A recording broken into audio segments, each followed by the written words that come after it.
사랑하는 성도 여러분, 여러분들은 혹시 누군가가 살아가는 삶의 이유를 묻는다면 그 이유에 대해서 혹시 답을 갖고 계십니까? 세상 사는 사람마다 다 삶의 이유가 있습니다. 어떤 사람은 돈 벌고 모으는 재미로 이렇게 살아가는 그런 의미를 두고 있는 사람이 있고, 어떤 사람은 육체의 쾌락에서 도박에 빠지기도 하고 게임에 빠지기도 하고 또는 성적인 이런 데 막 쾌락으로 그걸 또 추구하며 살아가는 사람들도 있고, 어떤 사람은 명예를 얻기 위해서 여러 가지 자기 이름을 나타내기 위해서 열심히 노력하는 사람도 있습니다. 또 더 많은 지식과 정보를 얻는 것에 목표를 두고 또 이렇게 살아가는 사람도 있고요. 또 권력을 얻기 위해서, 쟁취하기 위해서 수단과 방법을 가리지 않고 살아가는 그런 사람들도 있습니다. 저마다 다 살아가는 삶의 이유가 있죠. 그런데 인생 살아가면서 정말 내 삶의 진정한 삶의 이유, 참 내가 삶의 이유, 내가 살아야 할 그 이유를 가지고 있다면 돈을 벌든지 직장 생활을 하든지 공부를 하든지 또 세상에서 여러 가지 활동을 하다가 혹시 그런 것들을 잃어버리더라도 낙심하지 않고 다시 재기할 수 있는 힘이 있지만은, 진정으로 내가 살아가야 할 삶의 이유를 모르면은 어떤 경우에는 극단적인 선택을 하고 하는 그런 사람들이 있는 것을 볼 수 있습니다. 오늘 여러분, 참 우리가 이 땅에 살아갈 때에 내가 살아야 할 참 이유, 내 삶의 이유, 내가 존재할 이유가 무엇인지를 잘 깨달아 알고 그것을 깨달았다면 정말 행복한 삶을 살아갈 수가 있겠죠. 시인 김소엽 씨가 작사를 하고 장욱조 씨가 작곡한 내 삶의 이유 있음은 이라는 노래를 가수 이미자 씨가 노래를 했습니다. 이미자 씨가 노래를 60년을 불렀어요. 60년을 부르고 노래를 부른 환갑이 되는 그의 나이 80 가까이 됐을 때에 이 노래를 불렀습니다. 그러면서 내 마음을 너무나도 잘 표현했다면서 자신의 삶을 노래한 것처럼 노래를 불렀습니다. 나 이제 노을길을 밟으며 나 홀로 걷다가 뒤돌아보니 인생길 굽이마다 그리움만 고였어라. 외롭고 고달픈 인생길이었지만 쓰라린 아픔 속에서도 산새는 울고 추운 겨울 눈밭 속에서도 동백꽃은 피었어라. 시가 참 좋습니다. 나 슬픔 속에서도 살아갈 이유 있음은, 나 아픔 속에서도 살아갈 이유 있음은 내 안에 가득 사랑이, 내 안에 가득 노래가 있습니다. 이미자 씨가 노래를 했는데, 근데 이 시 보면 내 안에 뭐가 가득하다 그랬습니까? 사랑이 가득하고, 내 안에 또 뭐가 가득하다 그랬습니까? 노래가 가득하다. 그러니까 가수니까 그 가수는 노래가 가득해야 노래가 나오지 않겠어요, 그죠? 그러니까 자기의 어떤 삶을 너무 잘 표현했다 그래서 노래 인생 60년 됐을 때 이제 신곡 데뷔로서 이 노래를 불렀다 그러는데, 가수도 자기가 노래할 이유가 있다는 거예요. 내 안에 사랑이 가득하니까 노래가 가득하니 노래가 나온다는 거죠. 우리가 무슨 일을 하든지 내가 살아가야 할 이유가 뭐가 있다는 거죠. 그게 있어야 되는데, 정말 내가 살아갈 참된 이유, 진정한 이유가 뭔가 그걸 잘 알고 날마다 감사가 넘치고 어떤 어려움 속에서도 그런 모든 위기와 역경을 잘 이겨나가는 그런 삶을 살아갈 수 있기를 예수님의 이름으로 축복합니다. 그럼 어떻게 하면 내가 살아갈 참된 이유를 분명히 알고 그 목적에 따라서 삶으로 행복한 삶을 살아갈 수 있겠느냐 하는 것입니다. 오늘 읽은 말씀은 바울의 회심 사건에 대한 기록입니다. 바울의 회심 사건은 사도행전에 3번 기록이 있습니다. 3번이나 기록했습니다. 9장 1절에서 19절 의사 누가가 바울이 회심한 사건을 기록하고, 그리고 오늘 읽은 말씀 22장 1절에서 21절은 예루살렘 주민들을 모아놓고 바울이 자기가 회심한 이야기를 합니다. 그러면서 이제 복음을 전하는 거죠. 그리고 26장 9절에서 23절은 이 아그리빠 왕 앞에서 그가 회심한 사건을 이야기하면서 복음을 전합니다. 근데 오늘 말씀을 보면 바울이 천부장에게 허락을 받고 히브리어로 예루살렘 이 주민들이, 사람 백성들이 있는 곳에서 자기가 참 율법적으로는 그 자신이 참 예수님을 만나기 전에 아주 엄격한 가말리엘 문화에서 훈련을 받고, 그리고 그런 가운데서 하나님께 대한 열심을 가지고 예수님 믿는 사람들을 잡아서 죽이기도 하고 또 죽이는 일에 앞장서 이렇게 갔었다. 특별히 다메섹으로 이제 믿는 그리스도인들을 잡아서 결박해가지고 예루살렘으로 끌고 가던 중에 이렇게 한 정오쯤 낮 12시쯤에 하나님께서 예수님이 큰 빛 가운데 비치면서 자기를 불러주셨다. 사울아 사울아 네가 왜 나를 핍박하느냐 하는 가운데 나를 부르시고 그리고 나를 구원하여 주셨다라는 걸 이야기합니다. 그리고 이제 다메섹에 들어갔는데 아나니아라는 아주 율법적으로 경건한 존경받는 그 사람이 내 눈을 뜨게 하고, 그리고 또 내가 예수님을 위하여서 살아갈 수 있도록 나를 세워주셨음을, 그 부르심을 내가 들었다. 그리고 그가 예수님의 이름으로 세례를 받았다는 걸 이야기합니다. 근데 왜 하나님은 바울 말고도 얼마든지 다른 사람을 구원하여 사도로 세우실 수가 있습니다. 그런데 이미 또 12사도가 세워졌잖아요. 12사도만 해도 충분하잖아요. 그런데 이렇게 핍박자 아주 살기가 등등해가지고 예수님 믿는 사람들을 잡아 죽이는 일에 앞장서 나가는 이런 이 바울을 굳이 구원해 주시고 또한 사도로 세우신 이유가 뭘까요? 또 하나님은 이 성경을 기록하는 가운데에 한 번만 기록하면 되지 왜 반복적으로 의사 누가를 통하여 3번이나 바울이 회심한 사건을 사도행전 28장에서 3장에 걸쳐서 기록하게 하셨을까요? 무엇이 그리 중요해서 하나님은 누가를 통해서 이 사건을 3번이나 기록하게 하셨을까요? 그리고 또한 우리는 어떻게 이 본문에서 바울의 이 간증을 통하여서 회심 사건을 통하여서 인생에 살아가야 할 참된 이유가 무엇인지를 알 수가 있으며, 그렇게 참된 이유를 따라 살 때에 우리가 어떻게 행복한 삶을 살아갈 수 있는 길을 알 수 있을까요? 하나님께서 누가를 통하여서 사도행전의 인생의 이런 목적을 예수님 믿기 전에 살기가 등등해서 예수님 믿는 사람들을 박해하고 이렇게 죽이고 또 잡으러 가고 있는 이 사울을 택하여서 구원하여 주시고 사도로 삼으신 이유는, 참 구원은 전적인 하나님의 그 택하여 주신, 창세전에 택하여 주신 전적인 하나님의 은혜로 받는다는 것을 알게 하기 위함인 것입니다. 인생에 있어서 죄에서 벗어나고 어둠에서 벗어나고 마귀의 나라에서 하나님의 나라로 들어가는 그런 구원, 하나님의 자녀로 거듭나는 이 구원은 내가 율법적으로 잘 살아서 윤리도덕적으로 잘 살아서 깨끗해서 구원받은 것이 아니라 창세전에 택하여 주신 하나님의 은혜로 받는다는 것입니다. 예수님은 예루살렘 공회로부터 다메섹에 있는 그리스도인들을 결박하여 예루살렘으로 끌어다가 형벌을 받게 하려고 한 사울을 큰빛 가운데서 부릅니다. 사울아 사울아 어찌하여 내가 나를 박해하느냐. 그랬더니 사울이 주님 누구십니까? 그럴 때 나는 네가 박해하는 나사렛 예수라 하면서 이 박해하는 그냥 내버려 두고, 아니 어떤 경우 박해자니까 오히려 그리스도인들을 박해 못하도록 예수님께서 죽일 수도 있잖아요. 근데 죽이지 아니하시고 네가 왜 나를 박해하느냐 하면서 예수님이 찾아오신 것입니다. 그 찾아오셨는데 찾아오신 이유가 뭡니까? 그건 14절 아나니아를 통하여서 말씀하는 것이, 그가 또 이르되 우리 조상들의 하나님이 너를 어떻게 했다 그랬습니까?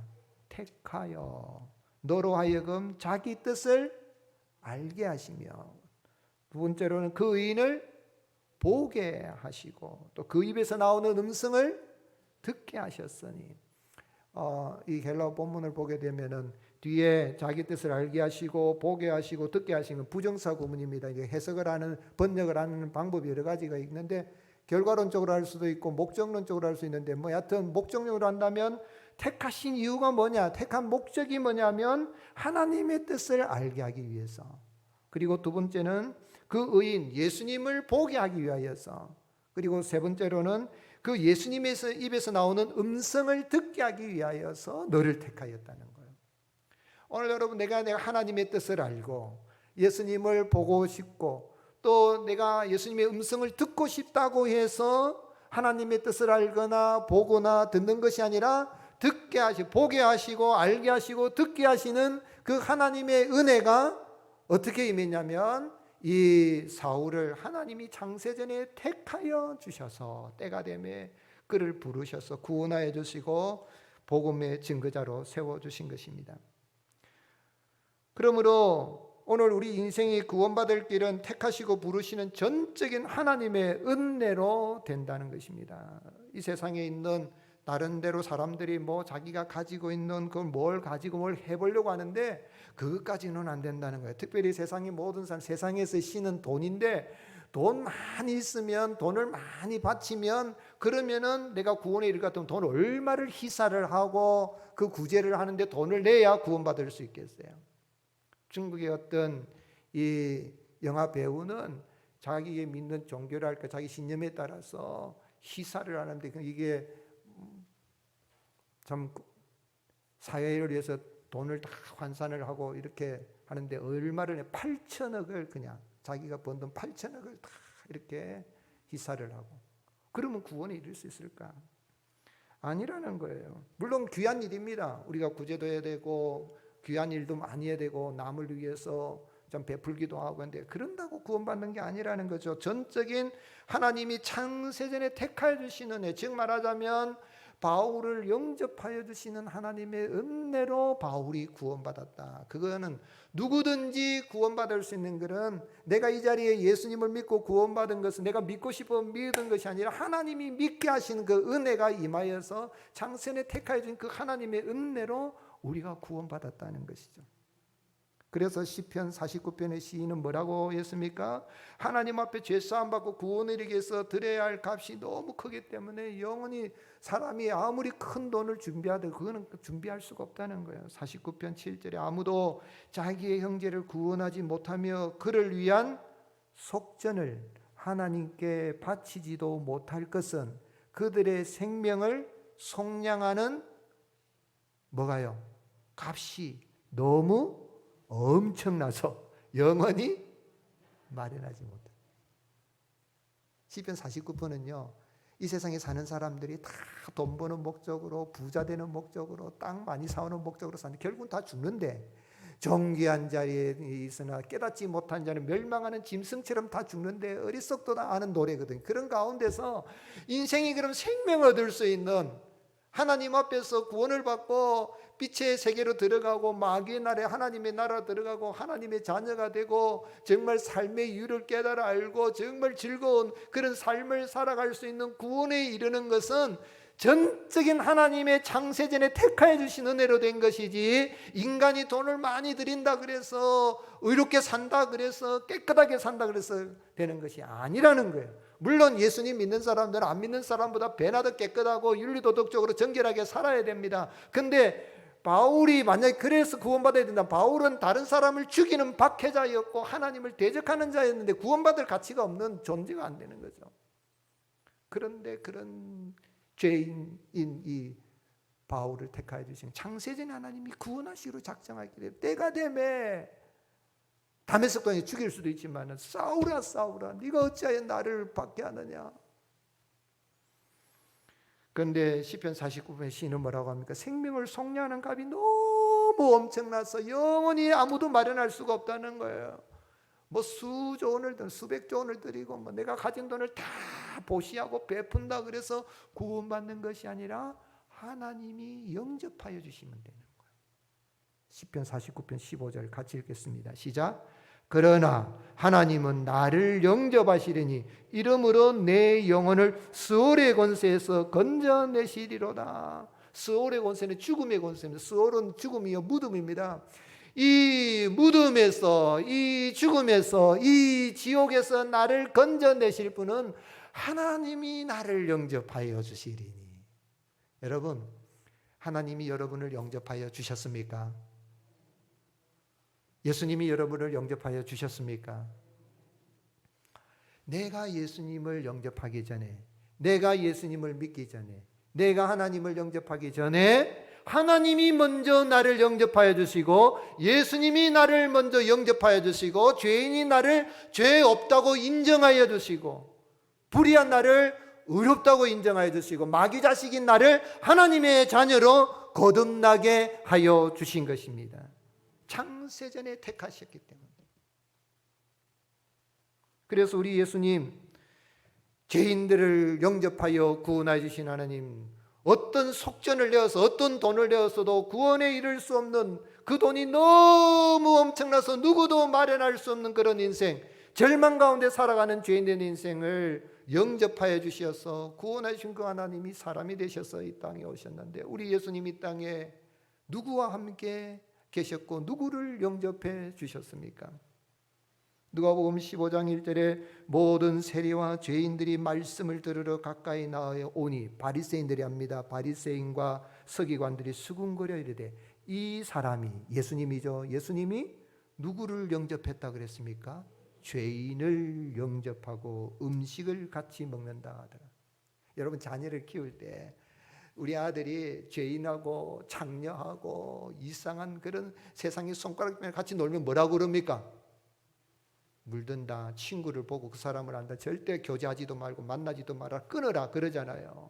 그런데 예수님이 만난 사람은 종교 지도자들이나 바리새인들이나 나름대로 자기 의롭게 사는 그 사람을 만나는 게 아니라 죄인을 만나주시고 세리를 만나주시고 창기를 만나주신 정도가 아니라 영접하여 주시고 그들을 용서하여 주시고 깨끗게 하여 주시고 그들과 함께 식사도 하고 교제도 하셨는데, 그 죄인이 누굽니까? 바로 나라는 거예요.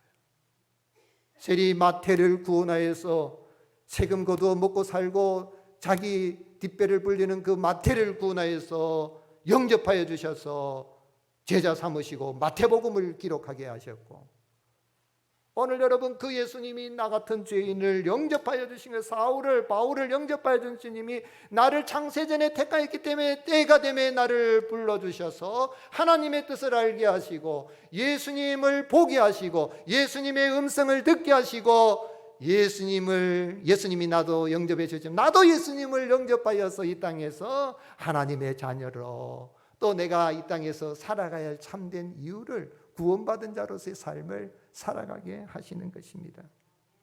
그래서 우리 예수님은 잡히시던 전날 밤에 제자들과 이제 내일이면 예수님 십자가에 못 박혀 죽으시는데 고별 설교를 하시면서 내가 너희를 영접하러 올 것이다. 요한복음 14장 3절 같이 읽겠습니다.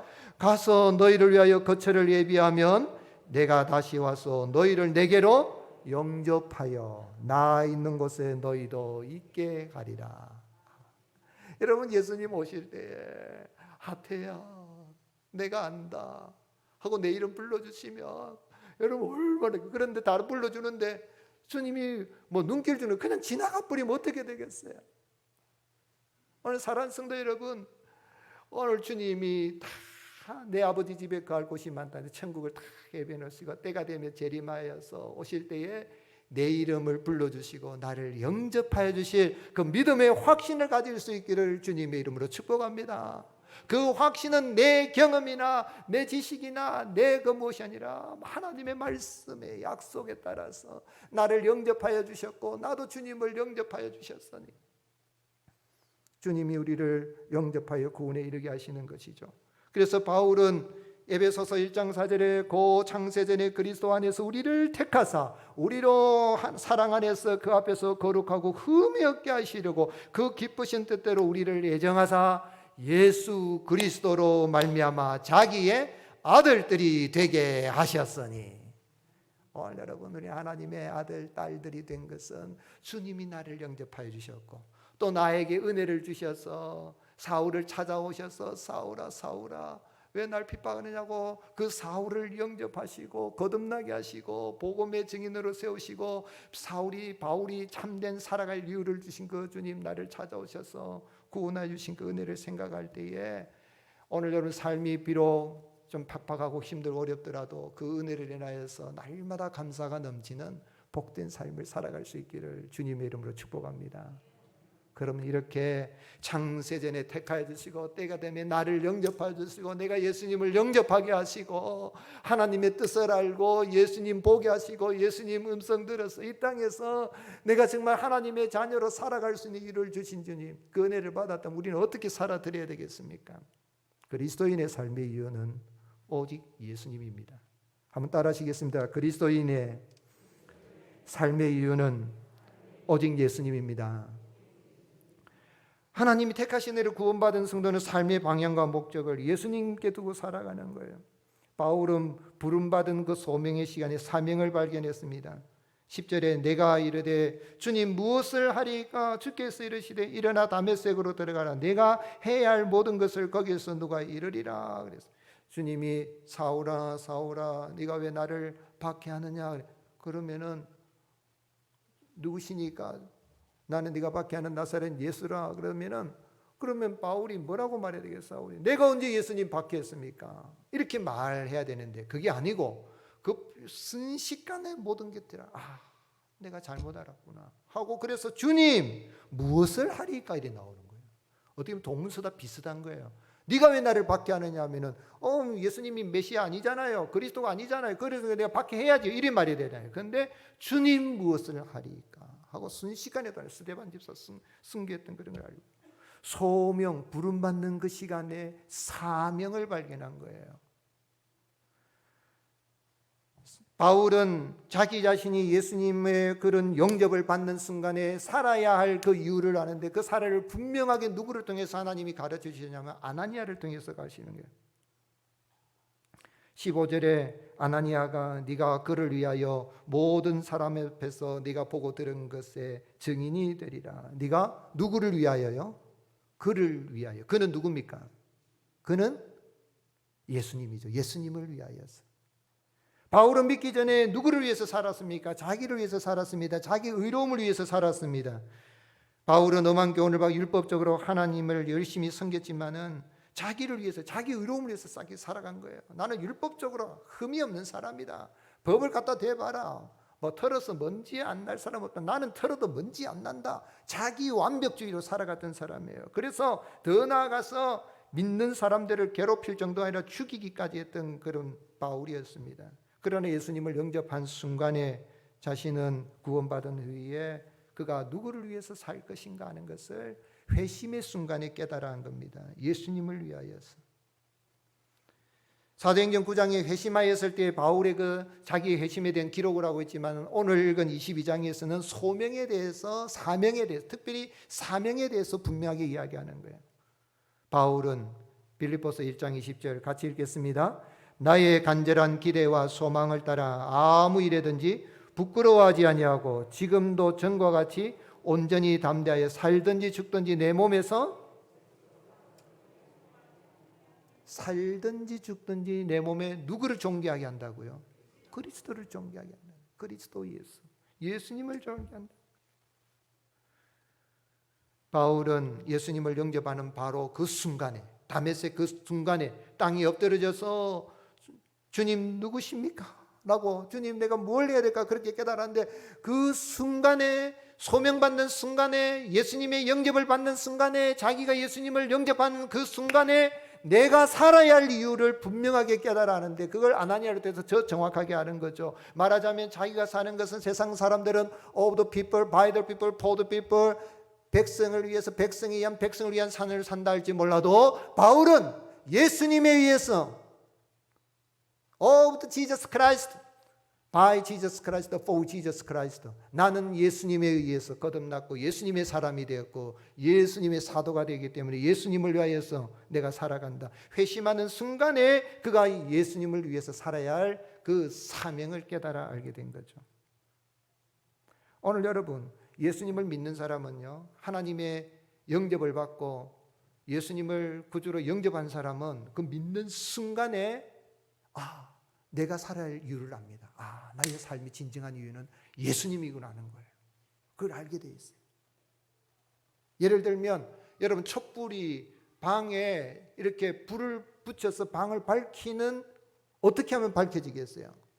성냥을 켜서 붙이는 순간에 온 방이 어두운 방이 밝아지는 것처럼 참빛이신 예수님이 내 마음에 불을 붙여주는 순간에 구원하여 주시는 순간에 주님이 나를 영접하여 주신 순간에 내가 예수님을 영접하게 한 그 은혜를 받는 순간에 내가 살아야 할 이유는 예수님을 위해서 사는 거구나. 순간 빛이 되도록 노력하는 것이 아니라 빛이 되어서 빛의 역할, 어두움을 밝히는 빛의 역할을 한 자루의 촛불이 불이 붙는 순간에 되는 것처럼 거듭나는 것도 순간이요, 사명을 발견한 것도 회심의 그 순간에 바울이 깨달아 알게 된 것입니다. 바울의 신학과 바울의 삶과 모든 사상의 결정은 바로 이 다메섹 도상에 예수님의 영접을 받는 그 순간, 예수님을 영접한 순간에, 회심의 순간에 깨닫게 된 것입니다. 오늘 사랑하는 성도 여러분, 예수 그리스도를 구주로 영접하여서 주님이 나를 영접하신 그 은혜로 인해서 내가 살아갈 삶의 이유가 예수님이라는 걸 분명하게 깨달아 알고 하나님의 영광을 위해서 힘있게 살아갈 수 있는 은혜가 있을 수 있기를 예수님의 이름으로 축복합니다. 우리 예수님이 그렇게 사셨어요. 예수님이 성령의 감동하심을 받아서, 기름 부으심을 받아서 착한 일을 많이 하셨어요. 예수님이 하신 착한 일이 뭡니까? 병든 자, 가난한 자, 죄인 된 사람, 이런 사람들을 다 만나서 용서해 주시고 고쳐주신 거죠. 그 결과가 뭐였습니까? 마태복음 15장 30절에 큰 무리가 다리 저는 사람, 장애인과 맹인과 말 못하는 사람, 기타 여럿을 데리고 와서 예수의 발 앞에 앉히며 고쳐주시니 말 못하는 사람이 말하고 장애인이 온전하게 되고 다리 저는 사람이 걸으며 맹인이 보는 것을 무리가 보고 놀랍게 여겨. 같이 읽겠습니다. 이스라엘의 하나님께 영광을 돌리더라.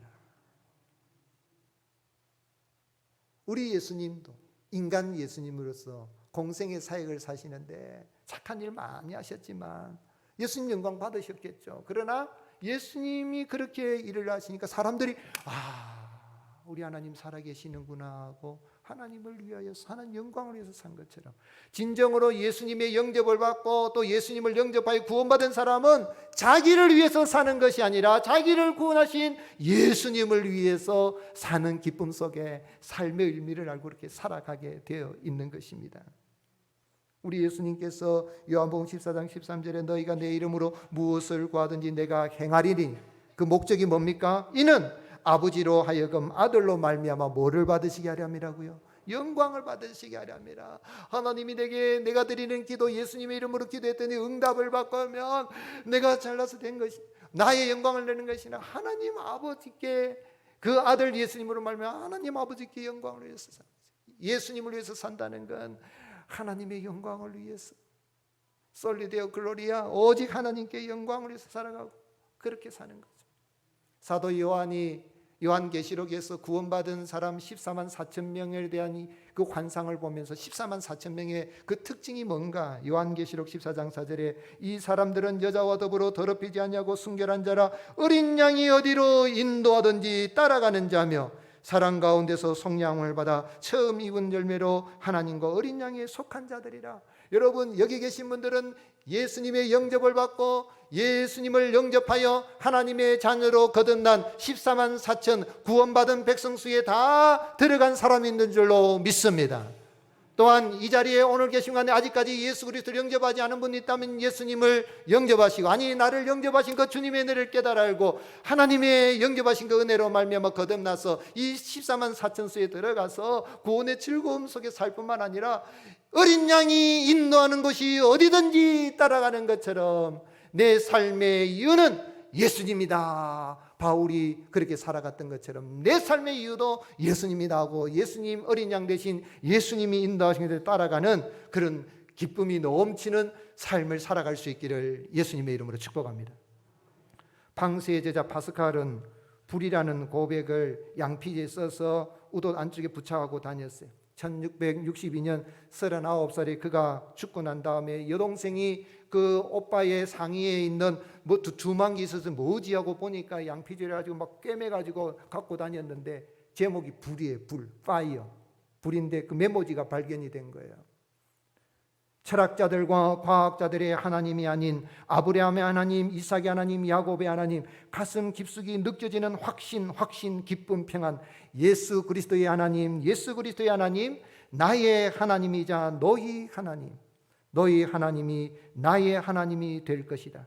그분은 오직 복음서에서 가르치는 길로만 발견될 뿐 인간 영혼의 위대함, 의로우신 아버지, 세상은 당신을 알지 못해서도 나는 당신을 알았나이다. 기쁨의 눈물. 여러분, 예수님을 영접하고 나면 기쁨과 감격의 눈물이 넘치고 환희와 영광이 있는데 철학자들이 하나님이 아니라 아브라함의 하나님, 이삭의 하나님, 야곱의 하나님 끝나는 것이라 그 하나님, 나의 주 예수 그리스도 하나님, 나의 하나님, 그 하나님을 인해서 기뻐하고 감격하면서 그 기쁨과 열정을 감격하며 살겠다고 그걸 양피지에 써가지고 이렇게 옷에 붙여가고 다녔던 파스칼, 팡세를 썼던 파스칼. 그 팡세는 생각들이지만 사실은 기독교 변증에 대한 거예요. 하나님이 살아계신다는 거, 하나님의 위대하심과 인간의 비참함을 기록한 게 팡세입니다. 그런데 그 모든 비참한 인생이 구원받은 오직 예수 그리스도, 복음서에서만 발견한 예수 그리스도를 변증한 것이 팡세예요. 그러면 우리가 주님을 위해서 산다는 것이 그러면 교회당에만 오고 일도 안 하고 그냥 오직 예배만 드리고 그렇게 살아라는 게 아니에요. 그런 뜻이 아닙니다. 주님 위해 산다는 건 내 삶의 모든 영역에서 하나님이 나를 부르신 그 목적에 따라서 내게 주어진 삶에 있어서 최선의 노력을 다하고 열정적인 삶을 살아가는 것을 말합니다. 조나단 에드워즈는 그가 천년두 예방접종 부장이라서 이렇게 갑자기 세상을 떠났는데 그는 그 전에 이 조나단 에드워즈 목사님은 자기가 18세나 20세경에 그가 예수님을 위해 하나님의 영광을 위해서 살아야 될 그런 결심문 70가지를 작성했는데 그 중에 보면 결심 5 절대로 한순간도 낭비하지 않겠으며 최대한 유익하게 활용하겠다. 결심 6 살아있는 동안 온 힘을 다해 살겠다. 결심 17 죽는 순간에 그렇게 살았으면 좋았을 텐데 라고 바라게 될 그대로 살겠다. 여러분 나중에 인생 사고 난 다음에 내가 그렇게 살았어야 되는데 하는 생각이 드는 그것을 지금 살겠다는 거예요. 그게 예수님을 위해 사는 거죠. 조나단 에드워즈. 결심 22 내가 다음 세상에 누릴 행복을 최대한 쌓기 위해 내가 생각하거나 노력할 수 있는 모든 방법으로 나의 모든 힘, 능력, 활력, 열의, 완력까지도 다하겠다.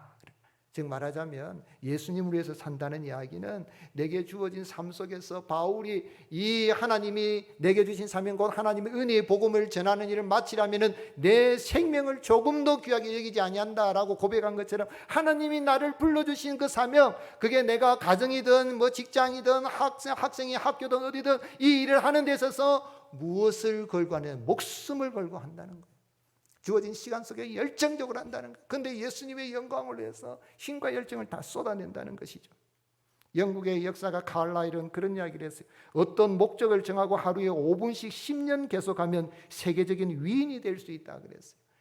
오늘 여러분 이 세상에 많은 사람들이 노력하고 하지만 우리도 주님의 영광을 위해서 예수님의 이름을 위하여서 내 삶의 목적을 정하고 달려간다면 우리는 이 땅에서 하나님의 영광을 드러내게 될 것이며 우리의 가는 길에도 하나님께서 은혜와 평강으로 축복으로 함께 주실 것입니다.